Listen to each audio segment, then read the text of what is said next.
welcome to Homemade. Hello, welcome to homemade. ഞാൻ രമ്യ സുർജിത്ത്. ഇന്ന് ഞാൻ നിങ്ങൾക്ക് വേണ്ടി കാണിച്ചു തരാൻ പോകുന്നത് നിങ്ങൾക്ക് എല്ലാവർക്കും പ്രിയപ്പെട്ട ഫിഷ് മപ്പാസ് ആണ്. ഞാനിവിടെ കരിമീൻ വെച്ചിട്ടാണ് ചെയ്യുന്നത്. നിങ്ങൾക്ക് ഏത് മീൻ വെച്ചിട്ട് വേണമെങ്കിലും ഈ മപ്പാസ് ഉണ്ടാക്കി നോക്കാം. ഞാൻ ഈ ഉണ്ടാക്കി കാണിക്കുന്ന സ്റ്റൈലിൽ നിങ്ങളൊന്ന് ചെയ്ത് നോക്കുക. നിങ്ങൾക്ക് തീർച്ചയായിട്ടും ഇഷ്ടപ്പെടും. നല്ല ഇരട്ടി ടേസ്റ്റിലുള്ള കരിമീൻ മപ്പാസ് നിങ്ങൾക്ക് കിട്ടും. അപ്പോൾ എല്ലാവരും ട്രൈ ചെയ്ത് നോക്കുമെന്ന് വിചാരിക്കുന്നു. നല്ല ചൂടപ്പത്തിൻ്റെ കൂടെയൊക്കെ അടിപൊളി കോമ്പിനേഷനാണ്. അപ്പോൾ ഇതെങ്ങനെ ഉണ്ടാക്കുന്നതെന്ന് നോക്കാം. അതിന് മുന്നേ നിങ്ങൾ ആദ്യമായിട്ടാണ് എൻ്റെ ചാനൽ കാണുന്നതെങ്കിൽ സബ്സ്ക്രൈബ് ചെയ്യാൻ മറക്കരുത്. അതുപോലെ തന്നെ തൊട്ടടുത്തുള്ള ബെൽ ബട്ടൺ കൂടെ ക്ലിക്ക് ചെയ്യുക. എന്നാൽ മാത്രമേ ഞാനിടുന്ന വീഡിയോസിൻ്റെ നോട്ടിഫിക്കേഷനൊക്കെ നിങ്ങൾക്ക് കൃത്യമായിട്ട് കിട്ടുകയുള്ളൂ. അപ്പോൾ നല്ല അടിപൊളി ടേസ്റ്റിലുള്ള കരിമീൻ മപ്പാസ് എങ്ങനെയാണ് ഉണ്ടാക്കുന്നത് നമുക്ക് നോക്കിയിട്ട് വരാം.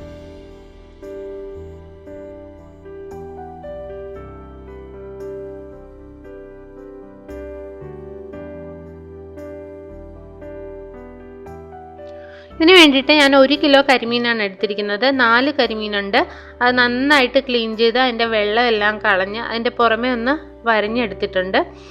വെള്ളമെല്ലാം നന്നായിട്ട് കളഞ്ഞു വയ്ക്കുക. ഇത് നമുക്ക് ചെറുതായിട്ടൊന്ന് വറുത്തെടുക്കാൻ വേണ്ടിയിട്ട് ഒരു 1/2 ടേബിൾ സ്പൂണോളം മഞ്ഞൾപ്പൊടി, 1 ടേബിൾ സ്പൂൺ കുരുമുളക് പൊടി, ആവശ്യത്തിന് ഉപ്പ്, പിന്നെ 1 ചെറുനാരങ്ങ ഇത്രയും എടുത്ത് മാറ്റി വെച്ചിട്ടുണ്ട്. ഇത് നന്നായിട്ട് മിക്സ് ചെയ്താണ് നമ്മൾ മീനിൽ പുരട്ടി ഒന്ന് ചെറുതായിട്ട് വറുത്തെടുക്കണം.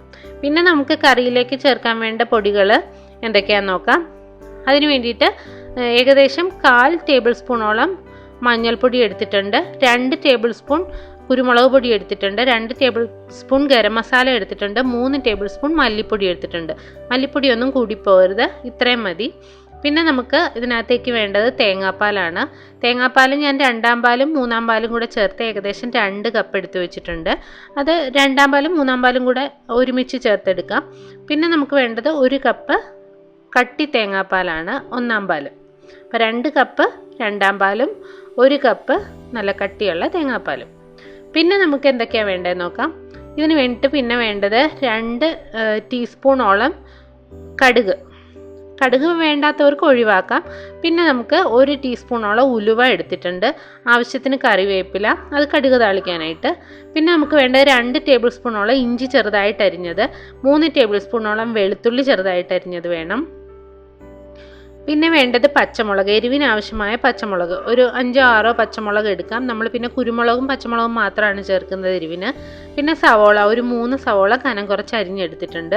നമ്മൾ മുളക് പൊടി ചേർക്കാത്തതുകൊണ്ട് അതനുസരിച്ച് പച്ചമുളക് ചേർക്കുക. പിന്നെ തക്കാളി ഞാനിവിടെ ചെറുതായിട്ട് അരിഞ്ഞ് വലിയൊരു തക്കാളി എടുത്തിട്ടുണ്ട്.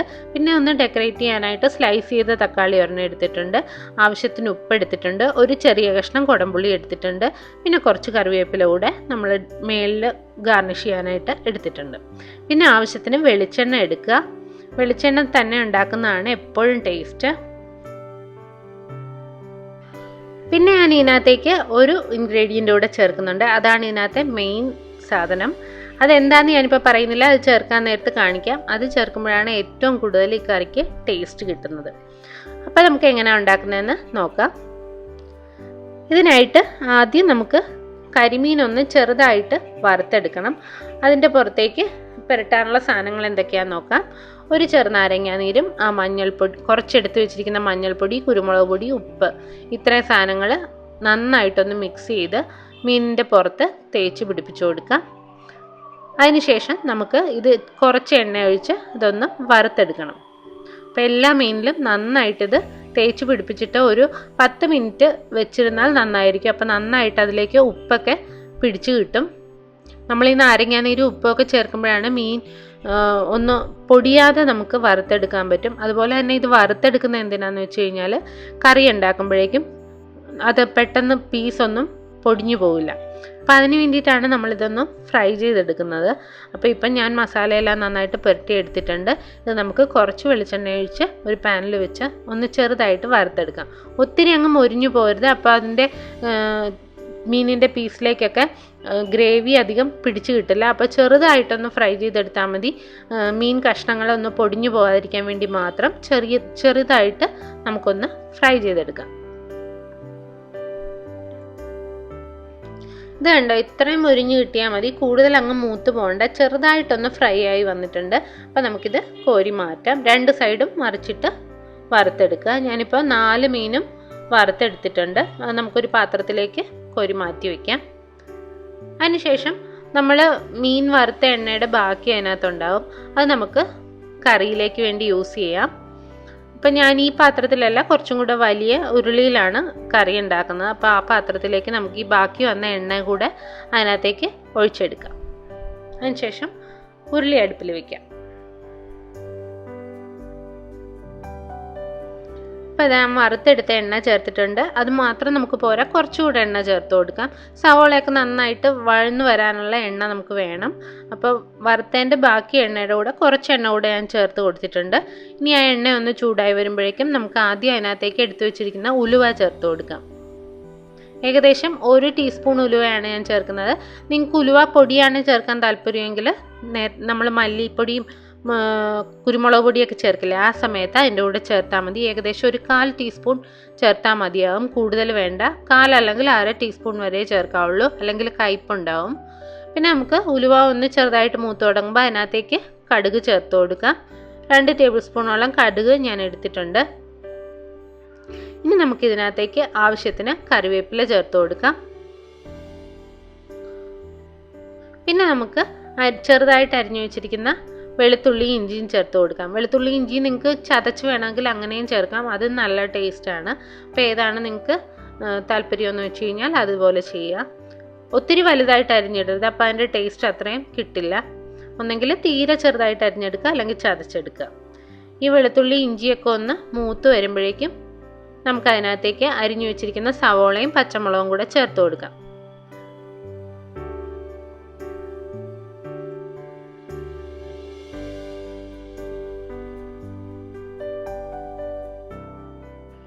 സവോളയും പച്ചമുളകും ഒന്ന് വാടി വന്നിട്ടുണ്ട്.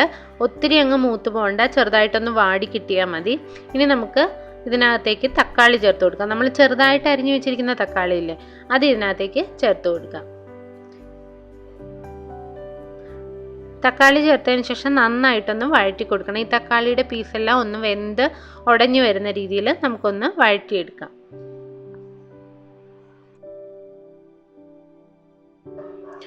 ഇപ്പം തക്കാളിയൊക്കെ ഒന്ന് വാടി വന്നിട്ടുണ്ട്. ഇനി നമുക്ക് തീ നന്നായിട്ട് കുറച്ച് വയ്ക്കാം. തീ നന്നായിട്ട് കുറച്ച് വെച്ചതിന് ശേഷം നമ്മൾ റെഡിയാക്കി വെച്ചിരിക്കുന്ന പൊടികൾ നമുക്ക് ഇതിനകത്തേക്ക് ചേർത്ത് കൊടുക്കാം. മഞ്ഞൾപ്പൊടിയുണ്ട്, കുരുമുളക് പൊടിയുണ്ട്, ഗരം മസാലയുണ്ട്, മല്ലിപ്പൊടിയുണ്ട്. ഇതെല്ലാം കുറേശ്ശെ ചേർത്താൽ മതി. മല്ലിപ്പൊടി വളരെ കുറച്ച്, ഞാൻ ഈ പറഞ്ഞേക്കുന്ന 3 ടേബിൾ സ്പൂൺ ചേർത്താൽ മതി. ഗ്രേവിക്ക് തിക്നെസ് കൂടാൻ വേണ്ടി മല്ലിപ്പൊടി കൂടുതൽ ചേർത്താൽ അതിൻ്റെ ടേസ്റ്റ് മുന്നിട്ട് നിൽക്കും. നമുക്ക് ഗ്രേവി തിക്കാക്കി എടുക്കാനുള്ള വഴിയൊക്കെ ഞാൻ പറഞ്ഞു തരാം. ഇനി ഇത് നന്നായിട്ടൊന്ന് പൊടികളൊന്ന് ചൂടായി വരട്ടെ. പൊടികളൊന്ന് നന്നായി ചൂടായി വന്നു കഴിയുമ്പോൾ നമുക്ക് ഇതിനകത്തേക്ക് തേങ്ങാപ്പാൽ ചേർത്ത് കൊടുക്കാം. ഇപ്പോൾ പൊടിയൊക്കെ ഒന്ന് മൂത്ത് വന്നിട്ടുണ്ട്. നമ്മൾ എടുത്തു വെച്ചിരിക്കുന്ന 2ാം പാല് ഇതിനകത്തേക്ക് ചേർത്ത് കൊടുക്കാം. ഇനി ഇതൊന്ന് നന്നായിട്ട് മിക്സ് ചെയ്ത് കൊടുക്കുക. ഇനി നമുക്ക് ഇതിനകത്തേക്ക് ചേർക്കേണ്ടത് കൊടംപുളിയും ഉപ്പുമാണ്. കൊടംപുളി ഒരു ചെറിയ പീസ് മാത്രം ചേർത്താൽ മതി.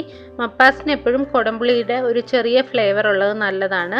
നമ്മൾ തക്കാളി ചേർക്കുന്നുണ്ട് എങ്കിലും ഒരു ചെറിയ പീസ് കൊടംപുളി ഇതുപോലെ ചേർത്ത് കൊടുക്കുക. ആ ഒരു ഫ്ലേവറും കൂടെ വരുമ്പോഴാണ് ഇതിന് ടേസ്റ്റ്. പിന്നെ ആവശ്യത്തിന് ഉപ്പും കൂടെ ചേർത്ത് കൊടുക്കുക.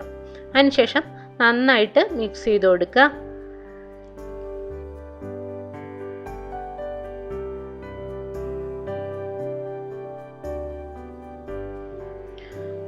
ഇപ്പോൾ ചെറുതായിട്ട് നമ്മൾ തേങ്ങാപ്പാൽ ഒഴിച്ചതൊന്ന് ചെറുതായിട്ട് തിളച്ച് തുടങ്ങിയിട്ടുണ്ട്. ഈ സമയത്ത് ഇതിനകത്തേക്ക് നമ്മൾ ഫ്രൈ ചെയ്ത് വെച്ചിരിക്കുന്ന കരിമീൻ ചേർത്ത് കൊടുക്കാം. നിങ്ങൾക്ക് കരിമീൻ തന്നെ വേണമെന്നൊന്നുമില്ല, നിങ്ങൾക്ക് അയല വെച്ചിട്ട് ചെയ്യാം, പിന്നെന്താ ചാള വെച്ചിട്ട് ചെയ്യാം. അങ്ങനെ നിങ്ങളുടെ കയ്യിൽ ഏത് മീനാണോ ഉള്ളത് അത് വെച്ചിട്ട് മപ്പാസ് ഉണ്ടാക്കാം. നല്ല ടേസ്റ്റാണ്. ഞാൻ ഈ പറയുന്ന മെത്തേഡിൽ തന്നെ ഉണ്ടാക്കുക. അപ്പോൾ അടിപൊളി ടേസ്റ്റായിട്ട് നല്ല തിക്കായിട്ടുള്ള ഗ്രേവിയുള്ള മപ്പാസ് നിങ്ങൾക്ക് കിട്ടും. നമ്മൾ ഫ്രൈ ചെയ്ത് വെച്ചിരിക്കുന്ന മീൻ ഇതിനകത്തേക്ക് ചേർത്ത് കൊടുക്കുക. ഫ്രൈ ചെയ്യുമ്പോഴേക്കും മീൻ അത്ര പെട്ടെന്നൊന്നും പൊടിഞ്ഞു പോകില്ല കറിയിൽ കിടന്ന്, അതിന് വേണ്ടിയിട്ടാണ്. മീൻ ചേർത്ത് കൊടുത്താൽ പിന്നെ തവിയിട്ട് ഇളക്കരുത്, തവി അല്ലെങ്കിൽ കയ്യിലൊന്നും ഇട്ട് ഇളക്കരുത്.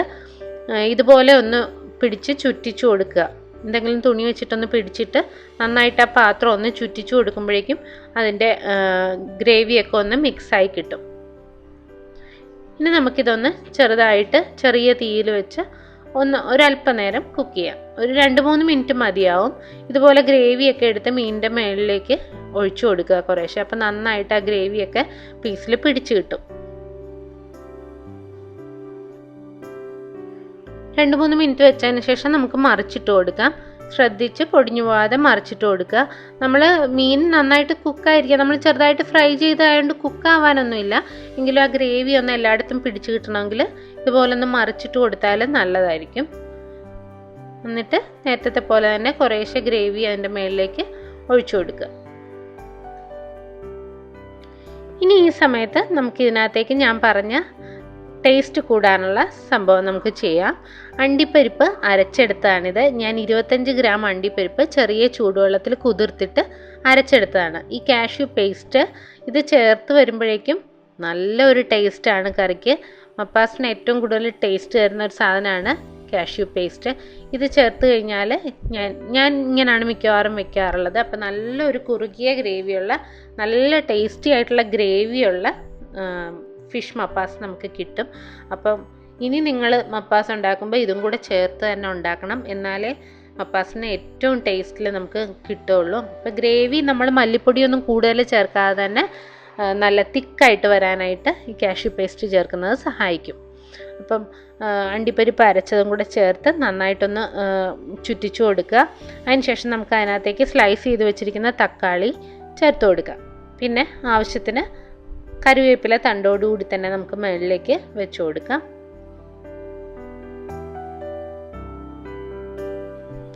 ഇനി ഇതൊന്ന് 2-3 മിനിറ്റ് തിളച്ച് വരട്ടെ. അപ്പോഴേക്കും നന്നായിട്ട് കുറുകി കിട്ടും ഗ്രേവി. അതിനുശേഷം അതിനകത്തേക്ക് നമ്മൾ എടുത്തു വെച്ചിരിക്കുന്ന 1-ാം പാല് ചേർത്ത് കൊടുക്കുക. തീ നന്നായിട്ട് കുറച്ച് വെച്ചിട്ട് വേണം ഇതെല്ലാം ചെയ്യാനായിട്ട്. തീ നന്നായിട്ട് കുറച്ച് വെച്ചതിന് ശേഷം നമുക്ക് അതിനകത്തേക്ക് നല്ല തിക്കായിട്ടുള്ള 1-ാം പാല് ചേർത്ത് കൊടുക്കാം. 1-ാം പാല് ചേർത്ത് കഴിഞ്ഞതിന് ശേഷം നന്നായിട്ടൊന്ന് ചുറ്റിച്ചു കൊടുക്കുക. അത് കഴിഞ്ഞാൽ പിന്നെ അധികം നേരം തിളപ്പിക്കരുത്. നന്നായിട്ട് ആ ഗ്രേവിയൊക്കെ ചൂടായി വരുന്ന സമയത്ത് നമുക്കത് ഓഫ് ചെയ്ത് കൊടുക്കാം. അധികം തിള വന്നു കഴിഞ്ഞാൽ അത് പിരിഞ്ഞു പോകാനുള്ളൊരു ചാൻസ് ഉണ്ട്. അതുകൊണ്ട് 1-ാം പാല് ചേർത്ത് കഴിഞ്ഞാൽ പിന്നെ കൂടുതൽ നേരം തിളപ്പിക്കരുത്. ചെറുതായിട്ട് തിള വന്ന് തുടങ്ങുമ്പോൾ തന്നെ നമുക്കിത് ഓഫ് ചെയ്ത് കൊടുക്കാം. ഇതുപോലെ ഗ്രേവി ഒന്ന് എല്ലായിടത്തും ഒന്ന് മിക്സ് ചെയ്ത് കൊടുക്കുക. കയ്യിലിട്ട് കൂടുതൽ കുത്തി ഇളക്കരുത്. നിങ്ങൾക്ക് വേണമെങ്കിൽ ഒന്ന് നന്നായിട്ട് ചുറ്റിച്ചു കൊടുത്താൽ നന്നായിരിക്കും. ഇത്രയേ ഉള്ളൂ. ഇത് കഴിഞ്ഞാൽ നമുക്ക് ഫ്ലെയിം ഓഫ് ചെയ്യാം. നല്ല അടിപൊളി ടേസ്റ്റിലുള്ള കരിമീൻ മപ്പാസ് റെഡി ആയിട്ടുണ്ട്. ഇതിങ്ങനെ തന്നെ ഒരു 10 മിനിറ്റ് ഇരുന്ന് കഴിയുമ്പോഴേക്കും ഗ്രേവി നല്ല കൊഴുത്ത് നല്ല തിക്കായിട്ട് വരും. അപ്പോൾ കഴിക്കാനായിട്ട് നല്ല ടേസ്റ്റാണ്. അപ്പോൾ എല്ലാവരും അടുത്ത തവണ ചെയ്യുമ്പോഴേക്കും ഇതുപോലെ ഞാൻ പറഞ്ഞു തന്ന പോലെ കാഷ്യൂ പേസ്റ്റൊക്കെ ചേർത്ത് നല്ല അടിപൊളിയായിട്ട് ഉണ്ടാക്കുക. എല്ലാവർക്കും ഇഷ്ടപ്പെടുമെന്ന് ഉറപ്പാണ്. എല്ലാവരും ട്രൈ ചെയ്ത് നോക്കണം. നല്ല സോഫ്റ്റ് ആയിട്ടുള്ള അപ്പം കൂടെ ഉണ്ടെങ്കിൽ അപ്പം അല്ലെങ്കിൽ പുട്ട്, ഞാനിവിടെ പുട്ടാണ് ഉണ്ടാക്കിയിരിക്കുന്നത്. പുട്ടിൻ്റെ കൂടെയും അപ്പത്തിൻ്റെ കൂടെ ഇടിയപ്പത്തിൻ്റെ കൂടെയൊക്കെ നല്ല ടേസ്റ്റാണ് ഇത് കഴിക്കാനായിട്ട്. അല്ലെങ്കിൽ നല്ല ചൂട് ചോറിനൊപ്പം കഴിക്കാം. അപ്പോൾ എല്ലാവർക്കും ഇഷ്ടപ്പെടുമെന്ന് ഉറപ്പാണ്. എല്ലാവരും ട്രൈ ചെയ്ത് നോക്കുക. ഇഷ്ടപ്പെട്ടാൽ ലൈക്ക് ചെയ്യാനും സബ്സ്ക്രൈബ് ചെയ്യാനും കമൻറ്റ് ചെയ്യാനും ഷെയർ ചെയ്യാനും ഒന്നും മറക്കരുത്. പുതിയ പുതിയ വെറൈറ്റി റെസിപ്പികളുമായി നമുക്ക് വീണ്ടും കാണാം. Thank you.